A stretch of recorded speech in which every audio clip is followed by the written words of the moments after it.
Hello everyone, this is Mr. Brass, and today this is going to be a deistic substitution video where I take the place of atheists in order to respond to Christians. And in this case, this is a 10-question video from Braxton Hunter. Now, once again, I will preface this that I have no problem with Braxton Hunter. I think he's a good guy from all that I can tell. But, you know, I feel like he put up this video and I have to give my response to it. Alright. If you have a deconversion story from any world religion, would you mind sharing that story? If you grew up in a non-religious household, what was it like to experience being around other people who were raised religious?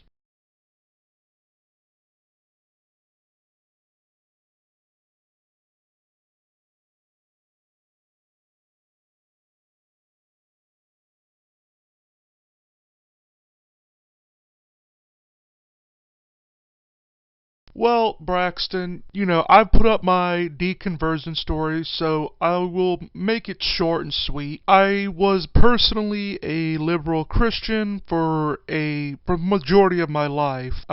Liberal, non-denominational. I was, I didn't really think much about religion, and then I had a sort of what some would consider a spiritual experience that made me want to investigate more into my beliefs, and eventually I just ended up having doubts, and upon, some personal events that, pushed me a little bit more, and then I learned about neuroscience, and that just sort of ended my belief in an afterlife, which then later on, obviously I realized I wasn't a Christian anymore, and I became a deist later on when I read a bit more on the Founding Fathers, and, I began to find a love for people like Thomas Paine and Voltaire. Is there anything that Christian apologists or philosophers bring that you actually do consider to be good evidence for God? And if not, how do you define evidence? Personally, I think the fine-tuning arguments, I have rarely ever seen a bad layout. I recommend Capturing Christianity. He's brought on a lot of people about it, and I think theirs is one of the best. I think the fine-tuning is the best argument that Christian apologists can give. It's one that I personally would use for arguing for a deistic God. I think it just sort of, makes sense of how it's framed. I think it's sort of even one that I've heard a lot of atheists say is probably the strongest bit of evidence for the existence of God, so I would go with that.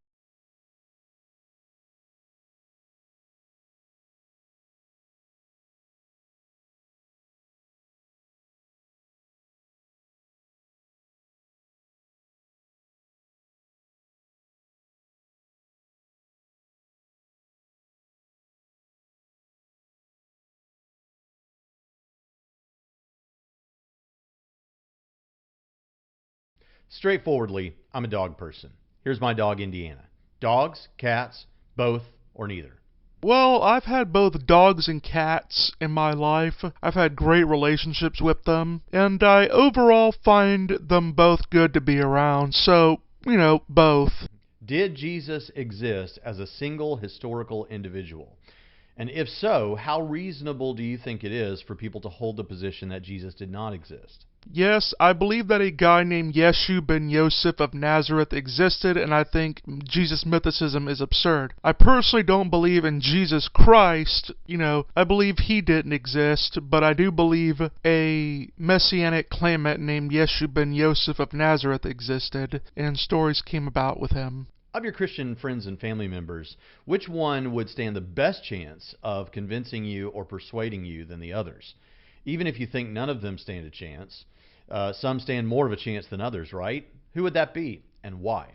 I would probably say my friend Inspiring Philosophy, due to his commitment to intellectualism, would have the best chance of convincing me. He always, in our conversations, provides me with new informations and gives me new material to work on, and he would definitely be someone I would think, if anybody, would convince me that Christianity is true. Johann Rotz would be second for similar reasons. What's your favorite film or television series? Depends on what you're talking about in terms of genre. I personally like the 2013 Sleepy Hollow series in terms of live action fiction, WWE SmackDown in terms of real life sports entertainment, and Ed, and Eddie as a cartoon. I think it all just really depends on what you're going for. Contingency arguments for God's existence can be framed in a number of ways, obviously, but pick one, and what's your favorite response to this sort of contingency argument?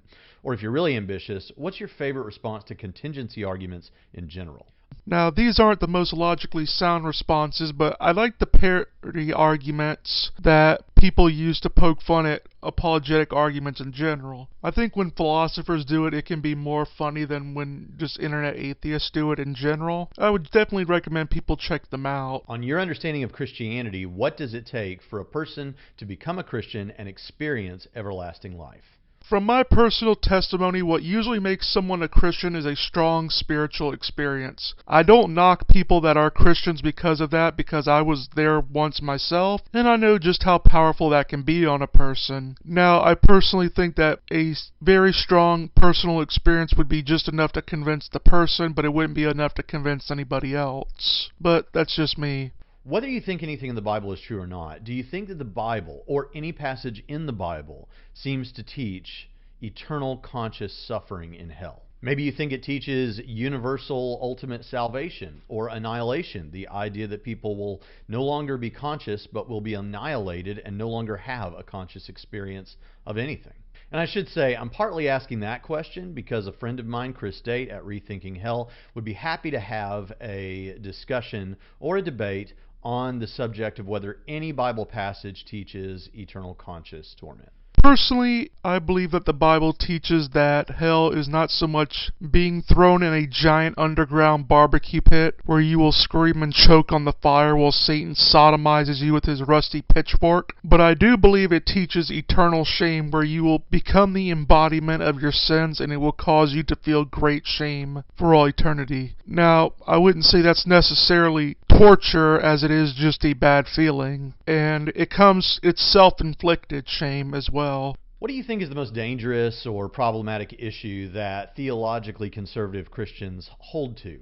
And I'm talking about an issue or a position, not a person, a movement, or a party. The most problematic thing that Christians advocate for, conservative Christians at least, and that gives me the most trouble with, is their position on homosexuality bothers me the most personally. As someone that's been around the LGBTQ community my entire life, and I have multiple friends that are part of that community, I think conservative Christians at best can be a bit harsh on gays and at worst downright psychotic in their treatment of them. And I really think conservative Christians should evolve on their views when it comes to that. Well, that was a fun response video that I just laid out. I hope you all enjoyed. This is Mr. Brass saying goodbye and get wise.